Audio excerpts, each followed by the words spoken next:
Good evening.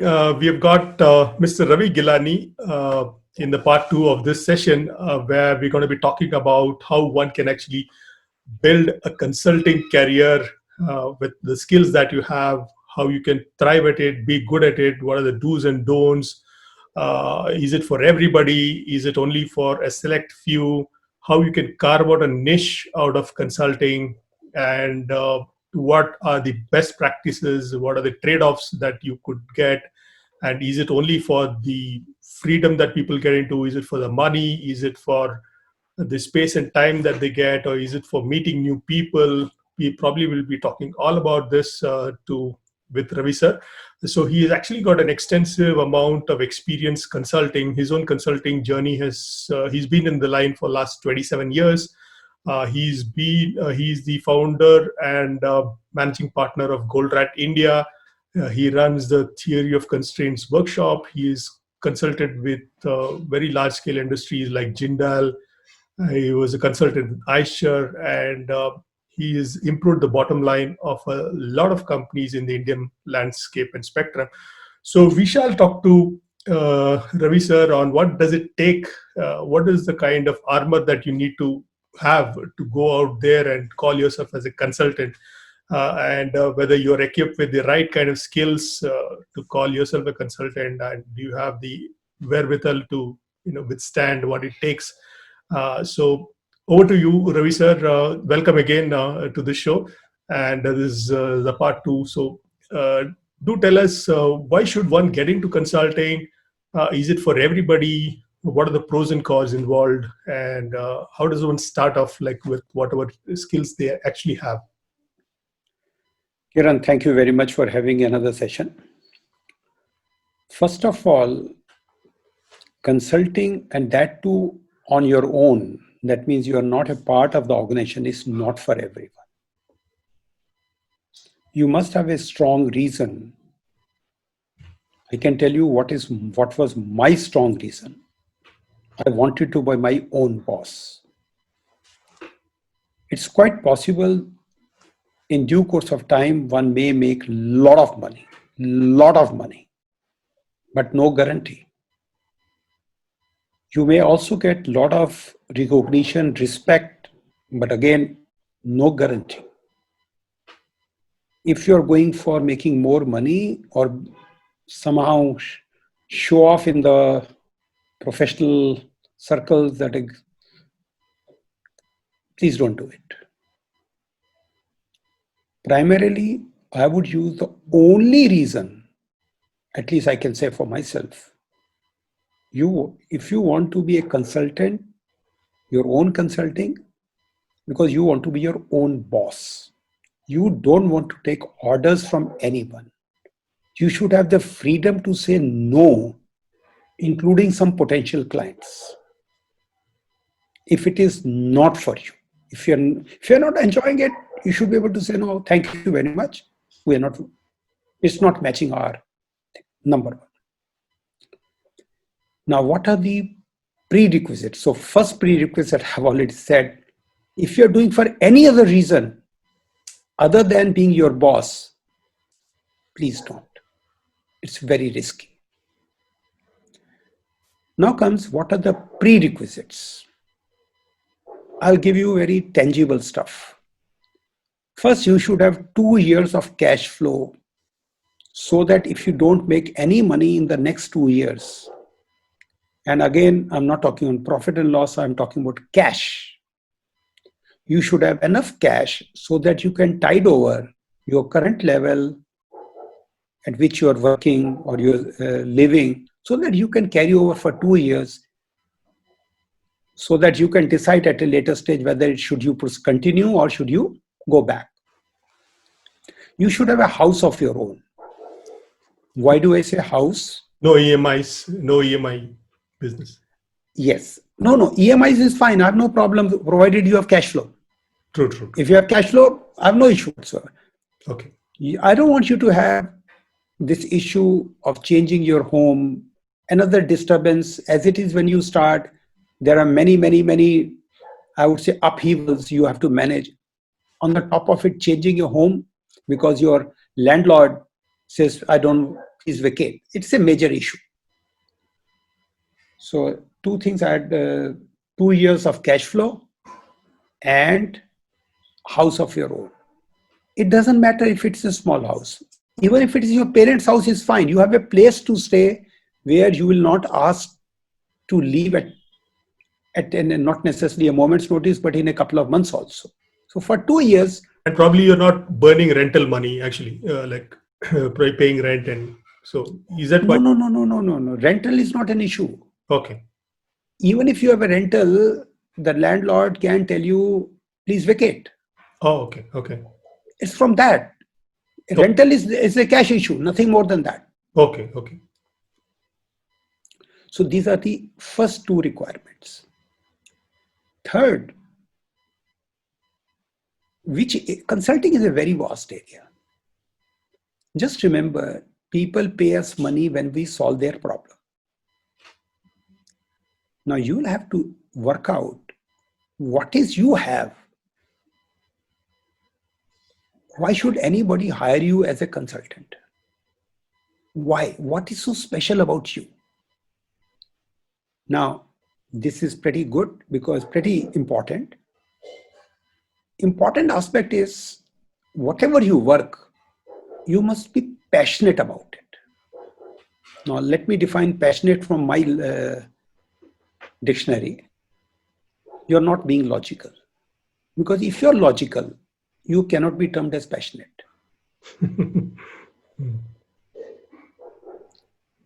So we'll have to do something which we are very, very, we gung-ho about it. And the beauty is when you're passionate, you go beyond the limits. You break the barriers because you want it. There's no other reason. And that's where new creativity happens. That's where you enjoy doing something so different which has never ever happened before. So this will be one major criteria other than the two. The two criteria are very tangible. This is not so tangible. Third or fourth, whatever it is. Most of us professionally are not trained in sales. Very true. Yeah. Right? At least I was not. Now, selling consulting is a very, very tough thing. You see, when you want to buy anything small, something for 20, 50, 100 rupees, you check it out a couple of times, physical product. And if it's in a more expensive product, you try to find out from friends, relations, what is their experience. In consulting, how do you offer? Nobody is looking at your PowerPoints. Let me tell you very clearly. People go by reference. And the simplest example I can give a parallel. How do you have a problem, health issue. How do you find a doctor? You ask your friends, oh, I got a problem on the tooth. I've got root canal to be done. Can you recommend me some good doctor? Or any other medical issue. Forget about being a doctor. There's one more element which I can say, at least I have not found any satisfactory answer in the last 40, 50 years. A good tailor. Yeah. Ask any lady, is she satisfied with the tailor? True. I've seen them asking who is a good tailor, who gives on time. This is a very common problem. Yeah. So consultant, how can that be any less?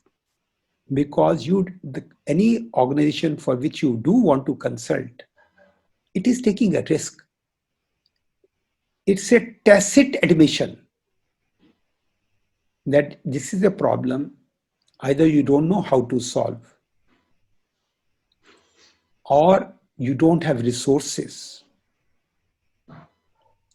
And even more important, you don't know what's the problem in your organization even. So It's a tacit admission, though indirectly, that we are not capable of solving on our own. So people will not jump at it. It takes a loss of faith internally, if not externally. Okay. Yeah, I think this Now, correlates my own experience wherein some group heads, I was talking to a company and the group heads of the company said, we want you to do this job, but we have to answer our top bosses that why we ourselves are not capable of doing this. That will be the first question that we will get into. So I they know that. tell, I'm aware of that. correct. So I'll give you whatever I know about these things. Sure. Another area is in sales. I read somewhere, if you cannot take no, you cannot take disappointments in your stride. Don't take a sales job. In consulting, exactly the same. Many times, the client not taking you has nothing to do with your capabilities. Nothing. I can cite an example.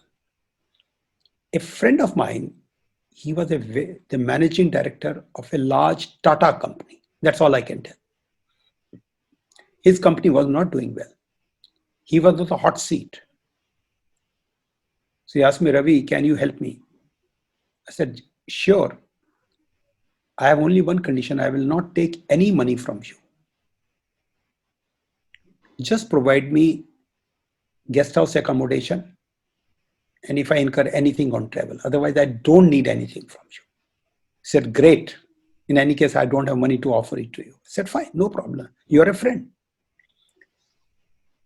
So he said, fine, I said, I have to first do a little diagnostic. He said, sure, go ahead. I'm just giving you a number, not representative.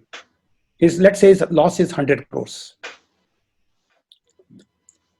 So after a couple of days, when I finished the diagnosis, he said, what does it look like? I said, sorry, I was about to tell his name. I just held it back. He said, not only we can turn you around, if your current loss is 100, we'll make 200 as profit. Now, I was expecting that he'll be jumping with joy. It's almost 18 years back old story. My 19 more precise. Instead, I saw him crestfallen. I didn't understand. I offered him free, no cost. I'm promising a fantastic turnaround. And he knew me. He knew me that I do this. I had a track record with him. Yet, he never offered me the assignment. Unfortunately, in due course of time, he was asked to leave also. I was thinking on that. Why the hell? I gave him everything. What else he could ask for? Then I realized that if I had done that, it would have brought a lot of insecurity in him. Because whatever we do in retrospect looks very simple. It's always the case. So it's a loss of face for him. So he said no Yes. to you. Okay. He didn't say, he never took it further. So my request to all potential salespeople and consultants, you will get no. Very rarely you will get yes. Now something more interesting. But sir, how do you go about doing the sales part of it? Like when? We'll come to that. We'll come to that. Okay. Let me tell you. We'll come to that. Okay. I'm going to share that. Sure. One aspect, as and when you get an assignment, do ask your customer, client, after you got the assignment, ask him to give you one or two prime reason. Why did he give you? because in all probability, he'll be consulting with more than one, or he'll be choosing between more than one potential consultants. When we don't get it, any sales, we often go back to the customer, says, why didn't you give me? Where did I lack? By all means, I have no problem. He may or may not give you the correct answer. Most often, you will be more expensive. That's a very standard answer. But when he has given you an assignment, now when you ask him, your chances are he may give you the correct answer. And why do I ask that? Because we are not looking ourselves from the customer's eyes. And most often we do not even know what was the reason, what is the strength we have. No, there's what we're saying, that what is called SWOT, strength, weakness, opportunities and threats. Opportunities, threat. I'm not very particular fond of that. I don't know whether I can improve my weaknesses. I find it very few people are able to improve upon their weaknesses. But I find even more people are unable to take the advantage of their strengths. To hell with the overcoming the weakness. Forget about it. How about taking the advantage of the strengths you have? But the problem lies because we don't even know what's our strength, because we are looking from our angle. And I can give a small tip to anyone who asks for this. He wants to know. Ask your friends, associates, people who know you to describe you in one word. That's all. You are not allowed to use more than one word. At the very best, they cannot use more than one sentence. About you will be served. Themselves? No, about yourself. Okay. Please describe me. Let's say, just to give you an example, right now, we have interacted 2 times, correct? This is the second time. True. Somebody asks me about me. Think for a second or two, whatever you want. You have to describe me in one word. One word. Tell me what it will be. Yeah, I would say non-conformist, like you. Fine. That's fine. That's fine. Thank you very much. I'm abnormal. I have no hang-ups in admitting it. Now, there can be many adjectives, provocative, unreasonable, whatever it is, it doesn't matter. The advantage is it helps you identify how the world is viewing you.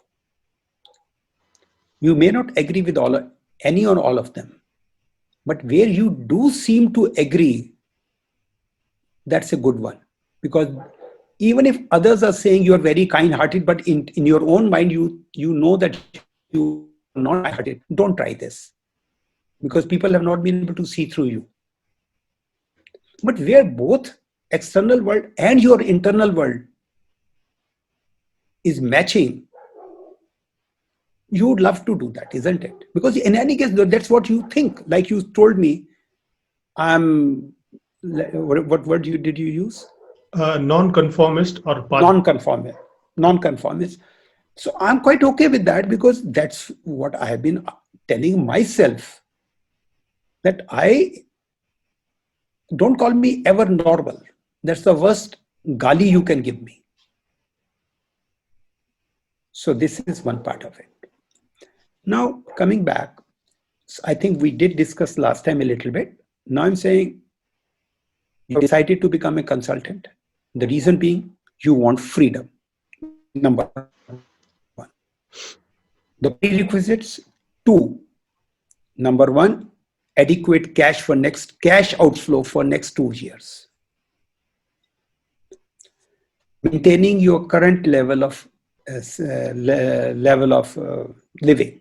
Standard of living, you don't want to give your family a shock that your standard of living is going to go down. No, it has to be the same. Otherwise, you're unlikely to get cooperation from your family. Another important aspect, before you take the decision, involve the family. I'll give you an actual example. I left my very good organization, Aisher Consulting, way back in 1st October 98. In July, I had planned to take the plunge. But before I resigned, my daughter asked me, I was driving an Esteem at that time. We were living in a small 3-bedroom house. She said, Papa, do we have to now shift over to Maruti 800? I said, no. I knew that I can buy the same car from the company. We live in the same house. There'll be no change in our standard of living because I had already worked out what will be the cash flow for next 2 years at this level of living, taking inflation into account. So once the family is reasonably, let's say, assured that there'll not be too many hassles for them, they are likely to support you. So this is another precondition. I'm going very tactical. Then I suggested, whatever you want to do, you must be passionate about it because you want to do it. It gives you joy. There is no other reason for that. Now let's look at it a little bit more tangible. On one column on an Excel sheet, write what all you enjoy doing it, even if you have to do it without money. If money is no concern, what do you enjoy doing it? I'm going to give you an example of my own son. And then this is the column number 1. Now you have to also look at it. What are the needs in the market? Where somehow some possibility of your hobby, passion, activity can overcome that. You do good in the studies. You go and do what you enjoy. That to me is more important. You can make money in every field. Now he had two, let me say, things to enjoy: cricket and movies, Hindi movies. Okay. And in cricket, because he had specs at that time, he was not playing in any school team or any. He used to just play in the courtyard of our home. That's all. And that too on his own. I mean, just putting the ball against the, what you call, wall. So I said, look at Harsha Bhogle. He's an engineer. He never played cricket, but he's a great commentator. So don't too much worry. Now I'll run a little fast. Eventually, while he was doing his MBA from ISB, there was a competition at IIM Ahmedabad, inviting all B school students to send them some new proposal, some game plans, and they can choose whatever subject, whatever new startup you want to do it. Since my son was quite passionate about cricket, he and his team friends made a game plan how to start a cafe where the theme itself is crickets, which means old cricket matches are being shown. The entire walls would have the cricketers of various ages and so on and so on. And some cricketing memorabilia. Yeah, I mean, all that stuff. Correct. Theme. Eventually, I don't know whether they were first or second, but they did get some prize. And final presentation was in front of Mukesh Ambani at Bombay. Oh. Now that itself was very high. In fact, I think Reliance had sponsored it because if they get a good idea, they will go for it. I don't think so they went for it. That's fine. I'm just giving you that when you're passionate and you can solve a pain something, you feel good about it. Let me just give a small thing about myself. I like problem solving. It doesn't matter what area. Of course, if it is more tangible, I enjoy it more. But even on intangibles, I just love to solve it. That's all. Nothing more, nothing less. Now, I can tell you, apart from working on solving, increasing the cash flow of companies, the best achievement I feel very proud of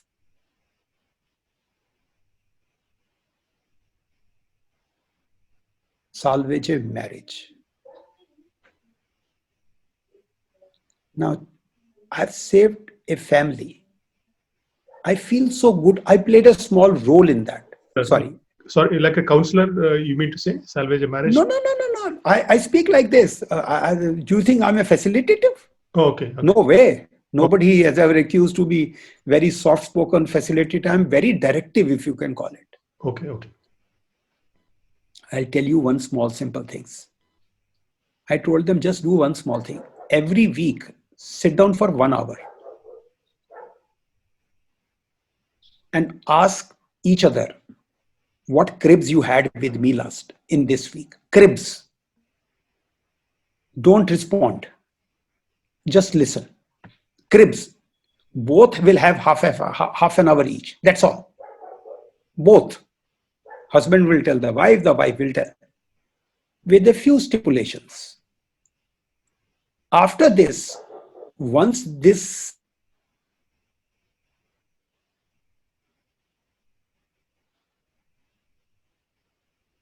just let each one of you know what hurt other. That's all. In most cases, it will be inadvertent. You will not even know that your action has hurt somebody else. But one condition, after you unburden yourself, it is reset. You can't bring last month's thing today. It cannot be allowed to be repeated. You cannot be punished twice for the same crime. Let me put it this way. And yes, I'd explained them that in most cases, the assumptions are the problem. People are not bad. People are good with bad assumptions. So what happened? That's the only time I would have spent no more than 2 hours with them. That's all. Of course, prior to that, they had attended a 2-day workshop of mine on thinking process, how to think. That's all. But after a year, the gentleman came across to me, said, I want to meet you. I said, why? He lives in Bombay, I'm in Delhi. Said, you helped us a lot. I just want to come and say thank you. That's all. He came home and I felt overwhelmed. That somewhere they were on the verge of divorce. Both of them shared this. Said, maybe the thinking process can help. So you feel good about it. I'm nowhere getting into marriage counseling. Thank you very much. I'm good in whatever I'm doing. All I'm trying to say, I like to solve problem. Yes. Now, the problem is not shortage of problems. Problem is where should I focus? I can solve many problems. I enjoy many things also.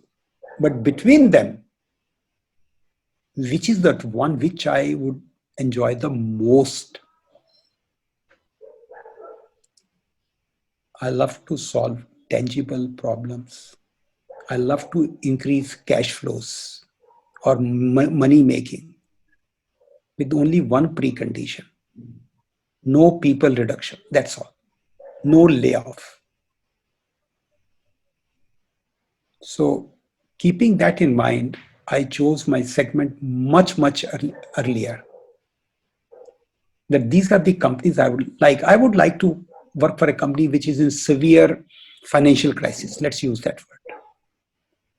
It must be owner driven. Preferably single owner driven. Because one problem which I have not been able to resolve, that when there are more than one member of the family involved, often I have not been able to resolve their internal issues. I'm saying very clearly. Notwithstanding a small success in resolving But husband-wife problem, but between father and son, between brothers and extended, no, I've not been able to do so. correct. So I chose that I want to work with these companies. And there's no dearth of shortages of, there's no shortage of problems.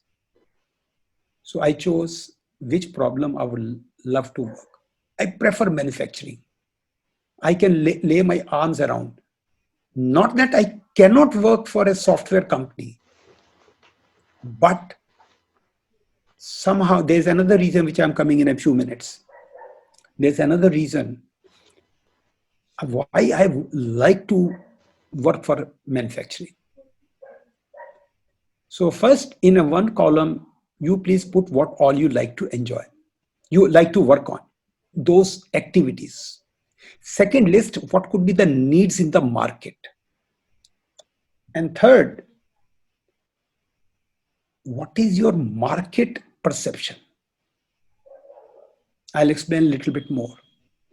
I worked for 21 years in hardcore manufacturing, first in Tata Motors, Telco, Pune, and subsequently in Eicher. Both of them automobiles. Whether I know anything good, bad, ugly about automobiles, I got a stamp that I worked for so many years in auto industry. Good, bad, ugly, whatever it is. True. So market perception would be, oh, you worked in Telco, you worked in Eicher, you should be knowing something about engineering. Correct. Okay. So one prerequisite means, now I'm coming to the question of Ikigai. You draw a circle or a column, what you enjoy. Second, what are the needs which can somehow be solved through your expertise. And lastly, where you have a market perception also. Where there is a common area. Now look, what are those common areas? What are the characteristics? You enjoy, it's almost like hobby. Second, you can solve some pain in the society. When I say pain, pain is that for which people are ready to pay you money. If people are not ready to pay you money, it might be a pinprick, irritate, forget about it. You're not going to make money. And third thing, you have a market perception or reputation that you're good at it, irrespective whether you're good or not. Now, generally, when you are passionate or something, you like something, you generally will be very good at also, irrespective of your market reputation. But if you're also market reputation also, and you're very good, and you enjoy, and there is a real, let me say, open space for you to solve a problem, you have a good success chance. That's all I'm trying to put. Do you have any questions on it? I can answer right now. Yeah, I think before I move to the next thing. If all the three things combine, then as you said, in fact, you should be paying the other person because you're actually enjoying. Instead of getting paid, you should be doing the other way around, because it's very difficult to get all the three connected. Actually, this is what a client of mine, a friend of mine, I'm giving you the name. He was the managing director, CEO of Moraji Textiles. Now, which year was? I think 2006-07, around that period. So one day when we were discussing, he said, Ravi, you should not be charging us money. I said, why? He said, you're enjoying so much. Why should we pay you money for that? Pramod Gothi is the name of the gentleman who gave me this comment. Correct. So I said, let's challenge this assumption. Why should I be sweating if I'm working? And for my ex-boss, made a small quote. He said, work gets done when it is fun.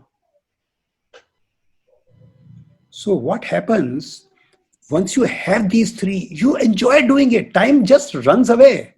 Time, how it flees, you don't even know that. So these are the three suggestions to determining your own game plan. I don't like to use the word strategy. It is so cliche. I'm saying this is your game plan. May Yeah. I move forward? It is good to know your passion. It's good to know how much the market needs it, and what is your saleability factor in the market. But how do you establish your credibility in front of the clients? Like when you're starting off, nobody I'm knows. coming to that. It's I'm very coming to that. back to a I'm job. coming to that. Correct. I'm coming to that. Yeah. I've forgotten the name of a book. It's about how to do consulting.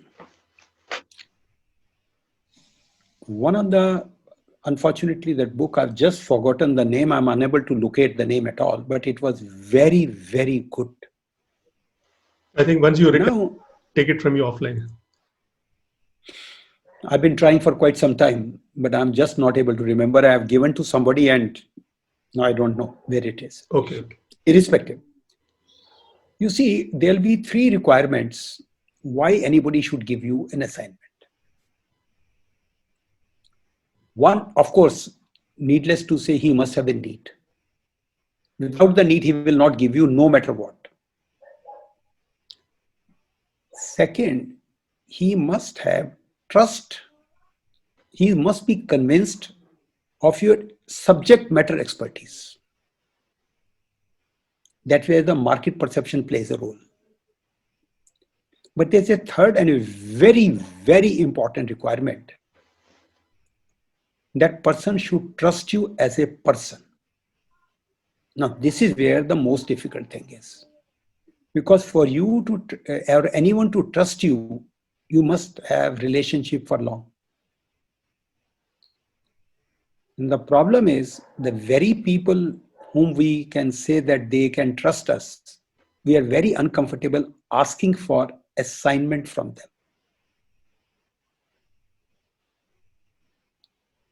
And in that book, I learned how to resolve that.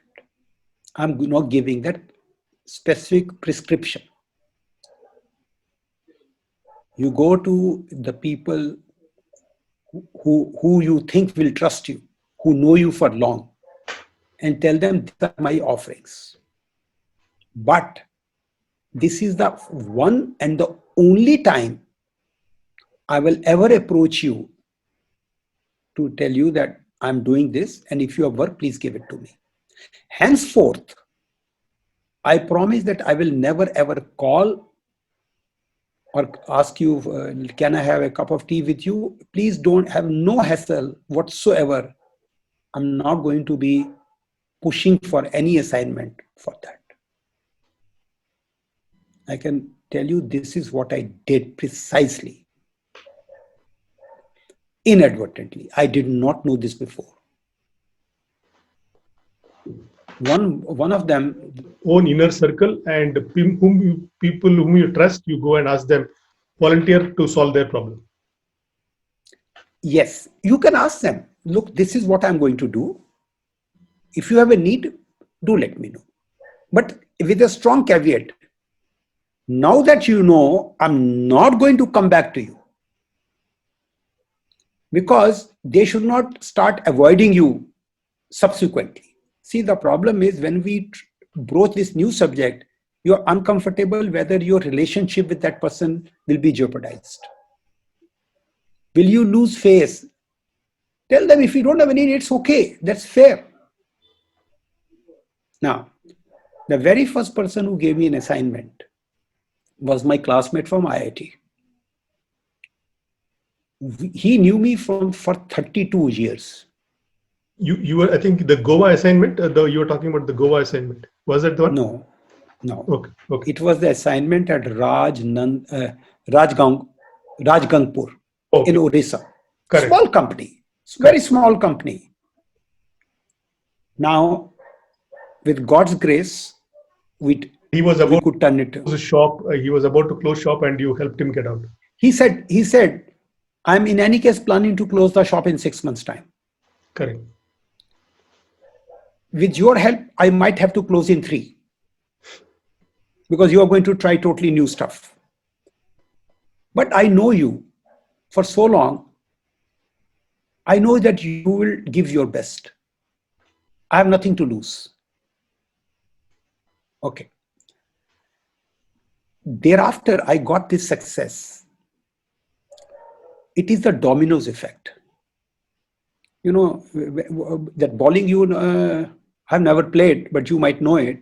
When you push the ball, one falls down, it has a cascading effect on others. The same thing here. Now, here I must share that in the initial few years, each one of us will face some real dilemmas and how to overcome them. My first requirement is no layoff. You're losing money heavily, and yet I'm asking no layoff. It's not so easy.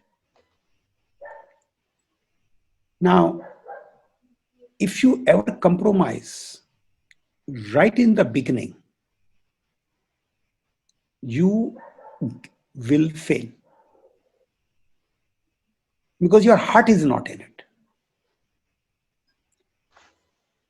Now, it is because sometimes the initial requirement for money is very important. If not money, I must do something, even in your own eyes, in your family's eyes.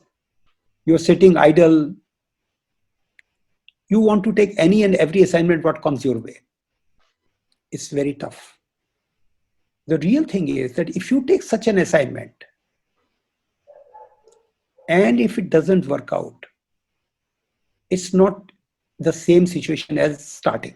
You are no longer zero, you are negative. Once you got this failure part in you, you go for the second assignment, you already have a concern, oh, last time it did not work.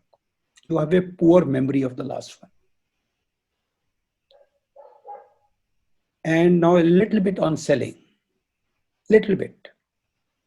You see, as a consultant in any case, of course it goes in everything else also. People are not listening to your words or PPTs. They are listening to your body language. If you are saying, if you don't believe it yourself, you'll have a great difficulty in selling it. I've experienced it. I've experienced it. That's what I'm saying. So, a very small assignment but successful one is a great thing, because that confidence that yes, I can do it, there is no substitute for it. It is the biggest thing ever. I still remember the day, 1st January 2000. I was at Rajgangpur, and this company had just turned around in the last quarter. That feeling is so overwhelming, if I can call it. So coming back, don't worry about money to start with. That's where 2 years cash availability, papi pet ka sawal doesn't bother you so much. Though it does, even if you have enough money, I'm telling you very clearly, very practical. When you're sitting at home, no work, you assume in the eyes of your family, they're pitying you, or you yourself self-pity. It's a big issue, I agree. But you need someone who trusts you. If you can, doesn't matter how much is a big assignment, small assignment, doesn't matter. But the success under your belt is very, very important. Look at the cricket. Somebody who has made ducks in the last few matches. Next time when he comes, what is his first requirement? Not to make a century. Tell me what is his first requirement.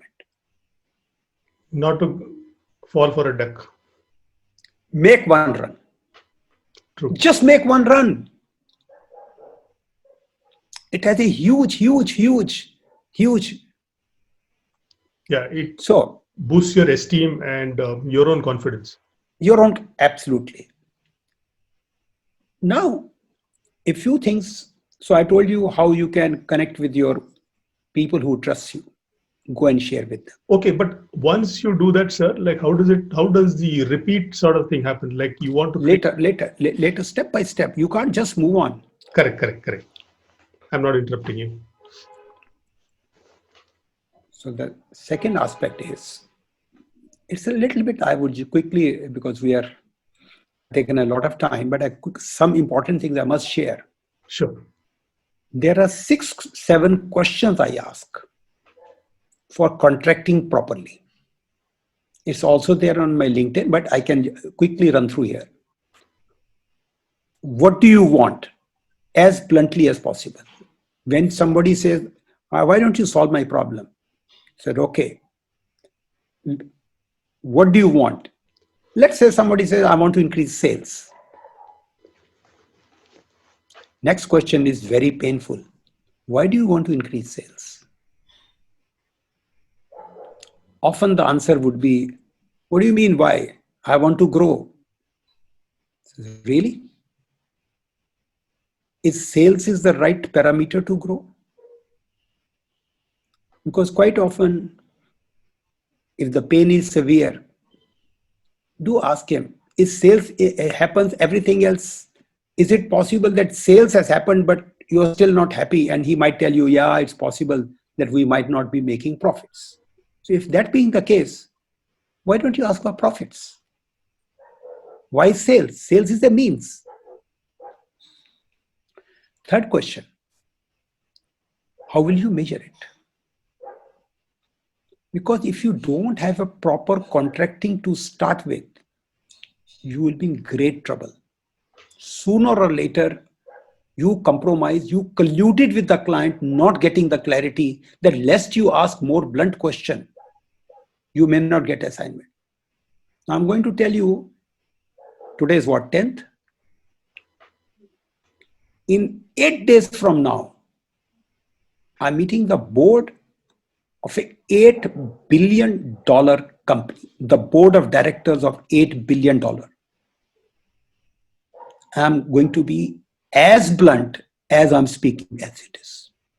So first question, what do you want? Second question, why do you want it? Third question, how will you measure it? Many times it will repeat itself. Once you got, how will you measure it? Okay, tell us, what have you done so far to achieve it? Because this problem has not originated just yesterday. It must have been doing for a long time. So tell me what all medications you have taken so far that are obviously not work. Now you're telling the client to tell you what he has done, ABC, CDEF, Six Sigma, TOC, blah, blah, blah, anything. Please tell me what all have you used so far. Obviously it has not worked. If I did work, you would not have called me. Now we move further. He will tell you what they have done. You don't have to ask for the result because the results are obvious. Fifth question. What prevented you from achieving it? You must have some obstacles. He will share. Fair enough. Sixth question. Why do you need an external help? Now this is crucial. He will now tell you why you should work for him or why does he need external support. And in case he's trying to fire the gun from your shoulder, you will know it clearly. He says, I know everything, but I can't say it. If you say it, it will sell. You decide you want for such company or not. So now he's selling you to yourself at a later stage, not on the beginning. Today I can ask, why me? You need external help. But once again, he's trying to sell you to yourself. The eighth question, and not easy, I'm going to give the answer. What are you willing to provide for achieving above? The typical question response comes, how much money do you want? Or what do you want? Say, no, money, of course I want. There's no confusion about it. That's the last thing. Are you willing to give me time? And quite often, this is a true test. Once I was meeting, I'm now talking about 24 years back, when I was not in theory of constraints. I was in Eicher Consulting. I was meeting the board of directors at the request of then MD, CMD, Chairman and Managing Director, to implement total quality management. So I asked the board, what do you want to, implement TQM? They said, we need to improve our quality in all areas. I said, why? They said, what do you mean why? It's a question of survival. I said, are you sure? He said, absolutely. I said, I'm telling you that my few questions down our dialogue, I'm tricking you. I'm already telling you that. They say, yeah, no issue. So I said, I will take money and I need 4 days. I said, no problem, sir. 4 days a year is no problem. I said, no, I'm not talking of 4 days a year. I'm talking 4 days a month. All of them said, no way, 4 days a month? No way. I said, I told you that I'm going to trick you. You said at that time that this is a question of your survival. Now when I'm asking you to give me 4 days a month, you are still left with 26, 27 days. That means there must be something more important than survival. What is it? Or you are not totally truthful at that time. Sure enough, I never got the assignment. That's okay. I have no regrets. So coming back, so many people who are in deep trouble, because I focus primarily people who are in deep financial problems. How does the answer of the eighth one get answered? How much do you want? How do you typically? I'm coming to that. Sure. I'm going to give you exact answers from my own experiences. So I ask for 3 things: money, time, and change in policies and measurements. Because we believe in theory of constraints. Ultimately, all problems happen because of wrong assumptions. That's it. For example, most people believe increasing sales will increase profits. It's not true. And something even worse, increasing profit does not increase cash in the bank. Not always. I'm not saying increasing sale will never increase profit. Most of the time it will do, but it's not guaranteed. Most of the time increasing profit will also increase cash in the bank, but no guarantee. However, if the cash in the bank is going up, irrespective whether sales went up or the profit came down or even loss, to my mind, that is more important. Because no company closes down because its sale has come down, its profits have reduced, or it has declared losses. Companies close down because they run out of cash. So I have to ask upfront. I do run the risk. Many companies who are really doing that TOC is in the flavor of the month. Let's also try. I'm not interested. I'm very happy to do a small company's work. Now, lastly, you asked me how to determine what price to charge. Basically, very simple. You must be able to link your fees to the performance. Improvement in the company's profits, sales, or cash. I love cash because this is one thing you can't fudge. Simple as that. Cash in the bank, you know it in the beginning, or if you had borrowed money, how much was the borrowing before, how much is the borrowing afterwards, and you negotiate a percentage of that. Some fixed, some variable. Are you with me? Yes.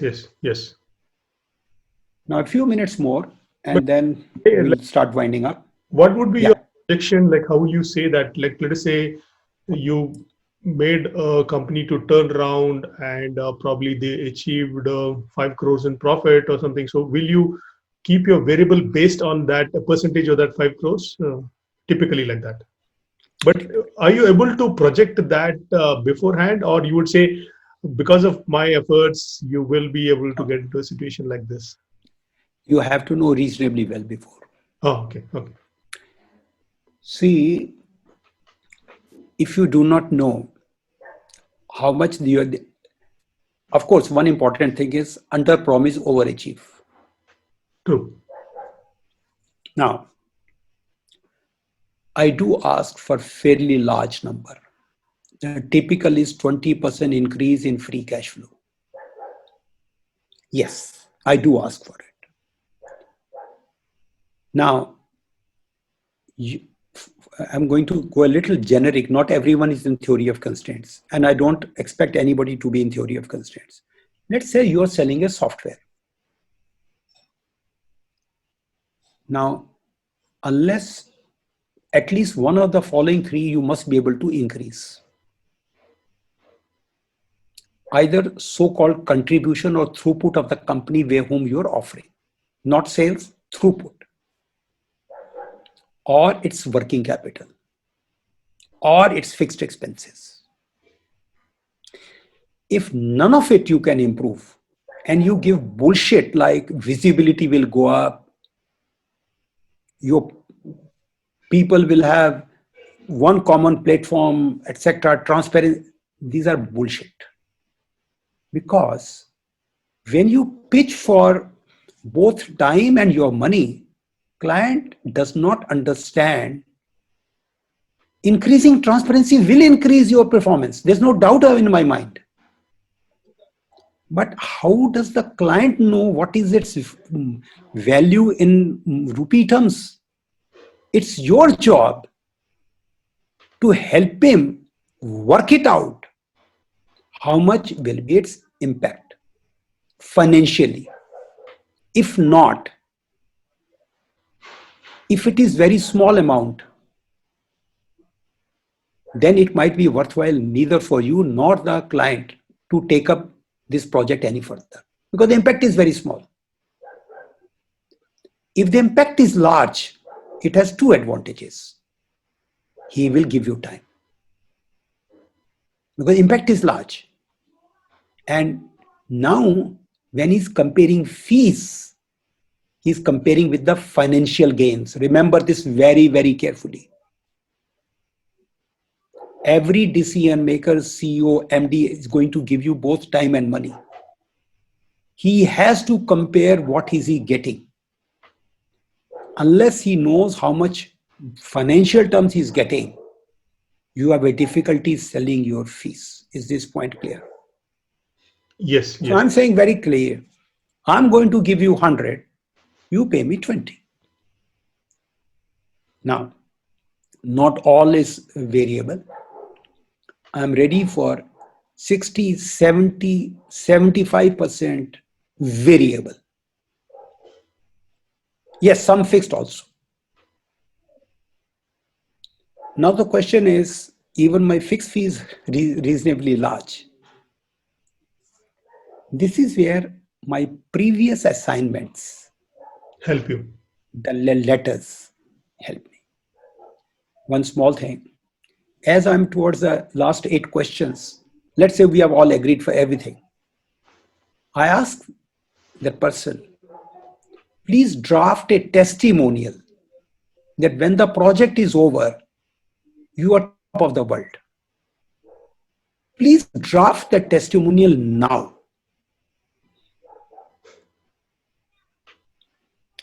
Basically, I'm asking him to define the scope of the assignment. What does he want at the end of the day? You can go to my website, have a look at some of the testimonials. This is the way. So all fudging goes out when you ask for a draft testimonial. All fudging goes out. So now you ask me, how do I get more assignments? Very interesting question. To the best of my knowledge, I don't think so I've ever held a party, a dinner, or etc. Typical so-called marketing related activities. However, my major reason why from whom I get the assignment, my clients sell for myself. Through them, I get other leads. In fact, they ask the other people to get in touch with me. I never done, may I come and meet you. I do not do that. Somehow, the first call has to come from them. Now, so how to approach others? And another small thing. Yes, I must tell you there are no hang-ups in sharing that. Just 1 minute. Okay. 1 minute. Yeah. I do attend the social functions hosted by my clients. When I go there, I'm not for part of the family. They introduce me to either other friends, associates, or their families. What will they say? Ravi Gilani is such and such. He has helped us. Actually, my selling happens the maximum in my clients' children's marriages. Okay. I have no hang-ups in admitting it openly. Okay. Now ask whatever you want to ask. Yeah. So you've reached a certain stature now. People know you. You've solved different problems. Then, as you said, the cold calling is not required. But early on, if you just say, "I expect them to call me and just sit at home," how are orders going to flow into you? That's when you need to follow that trust factor, like approach people whom you know. You see what happens. First, dent has to be made. I've explained you the method for that. Correct. After the first dent has been made, it's a domino effect. It can generate dominoes effect, number one. Number two, you might not have exploited all your people who trust you by that time. You don't need too many. And I can tell you something. I don't have a precise answer, but I do believe in the power of your subconscious mind.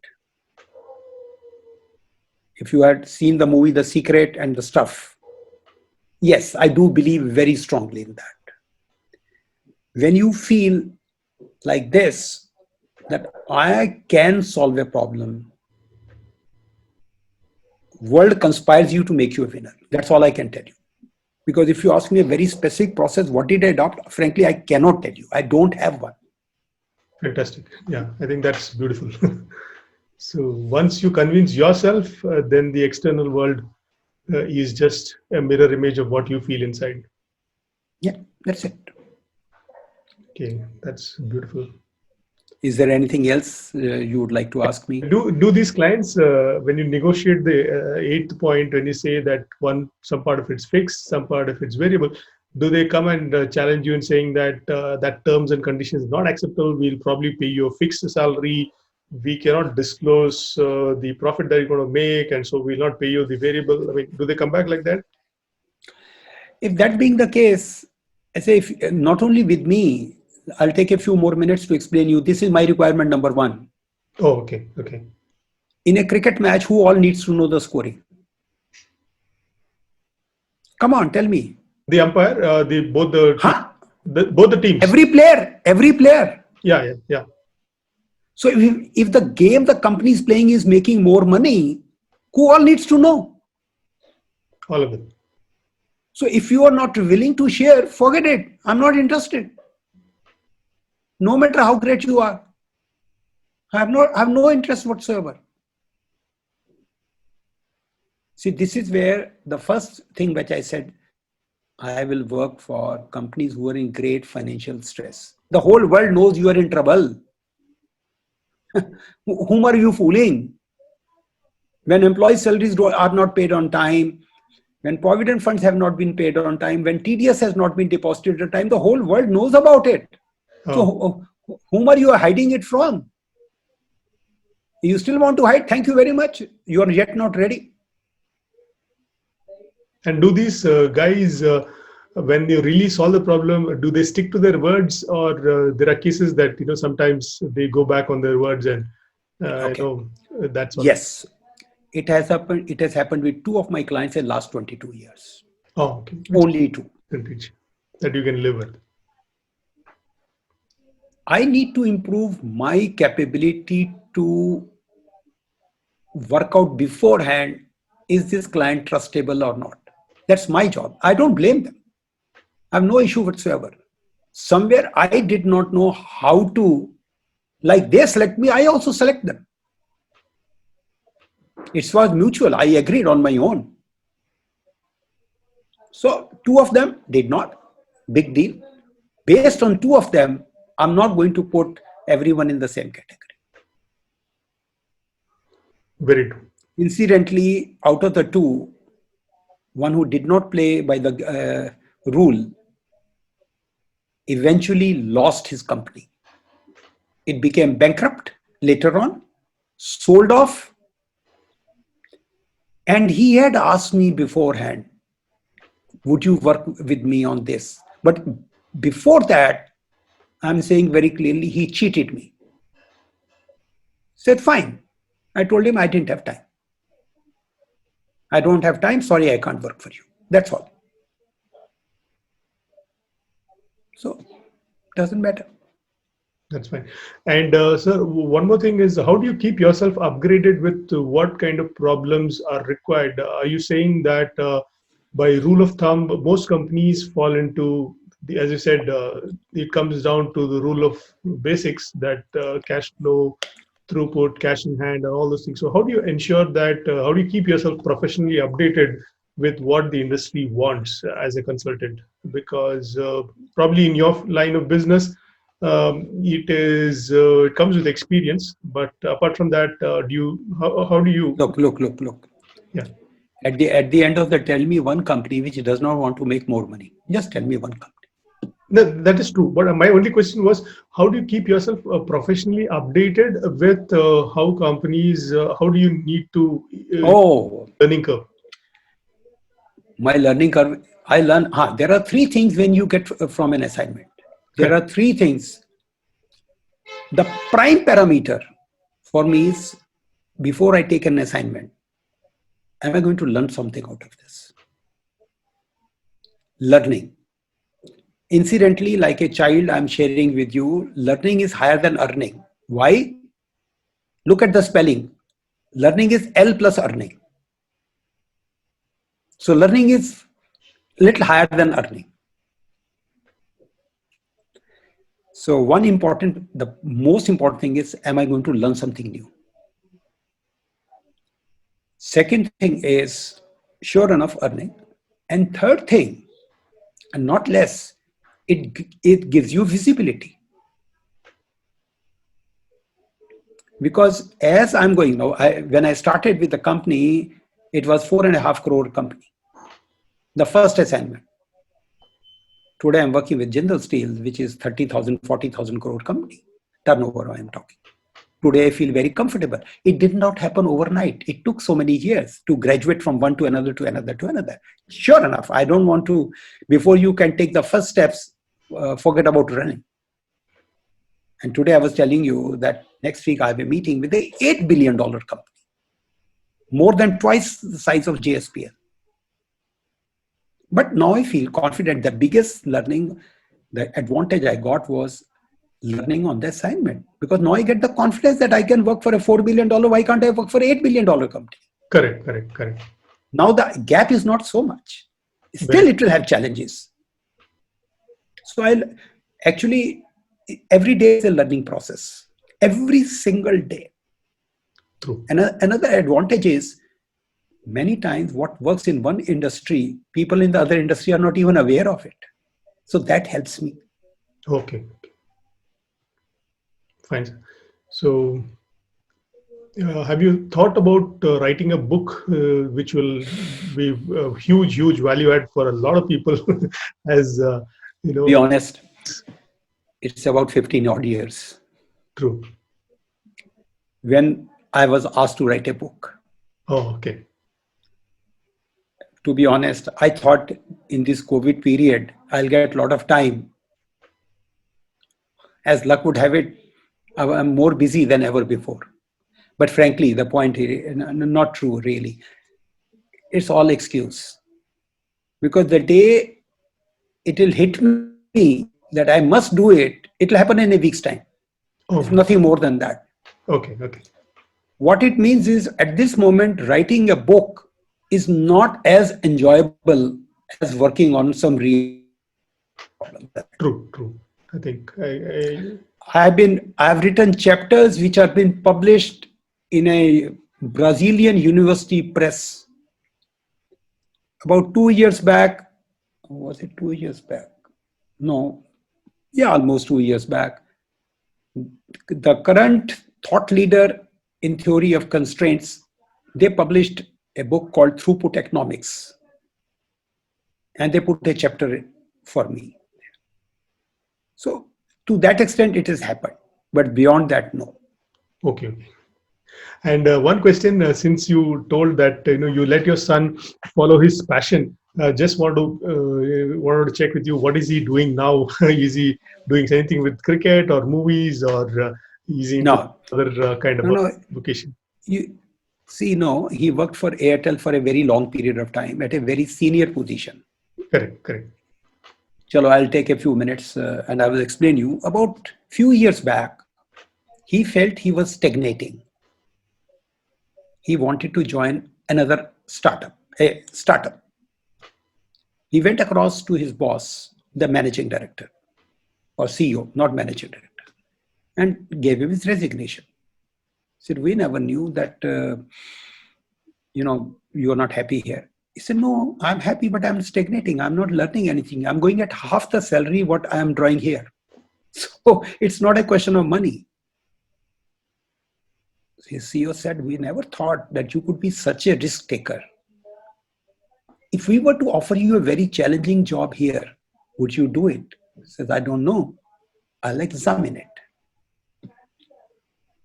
He got a very lucrative, challenging assignment offer.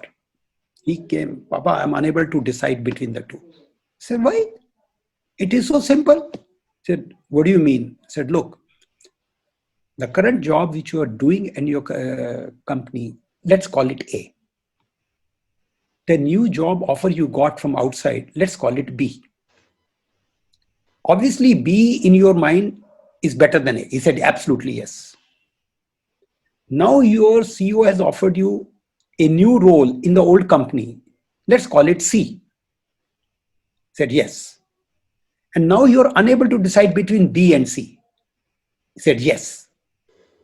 But because you are unable to decide between B and C, they're very close by. But you don't know which one is better. He said, yes. I said, fine. But irrespective, both B and C will be better than A. He said, yes. I said, then it's very simple. Just toss a coin. How does it matter? He just tossed the coin. And whatever came, he continued. But 2 years back, even that challenge was over. And he joined the same company which he had thought of a few years back. Same company. At reduced salary. Salary is no consideration. The freedom, what you want to do, became more important. So he's on his own. He's on a startup. He's enjoying. Fantastic. That's all. To me, that's the only thing. If you're not happy, then what the hell have you earned? Absolutely. And if you're happy, what else you need? Very true, very true. Either way, you should be able to explain what you want. I think very logical way of having solved your son's problem using a kind of theory of constraint, ABC, and you battle between B and C. True, true, true. So thank you, sir. So I think you're most welcome. Thank you. I mean, just saying that now it's quite a bit of time. I think I need to. Sure. Close it. Thank you very much for sharing your valuable time. So once this is up, I'll definitely ping you. And most welcome. Definitely. And please do let me know the name of the book once you get a hold of it. Okay, I'll give you two books. Yep. Name. I'm not getting that book's name. One is Flawless Consulting by Peter Block. Okay. Okay. This was the book which I read on the very first day I joined iShares Consulting. Oh, okay. Okay. Flawless Consulting, excellent book on consulting, number one. The second thing is also on sales, if I can call it. The name of the book is Pitch Anything. Oh. Very thin book, Pitch Anything. Author's name is Oren Klaff, Orenklaff. This will be very, very useful. Once I get that name of that book, I will pass on to you. Okay.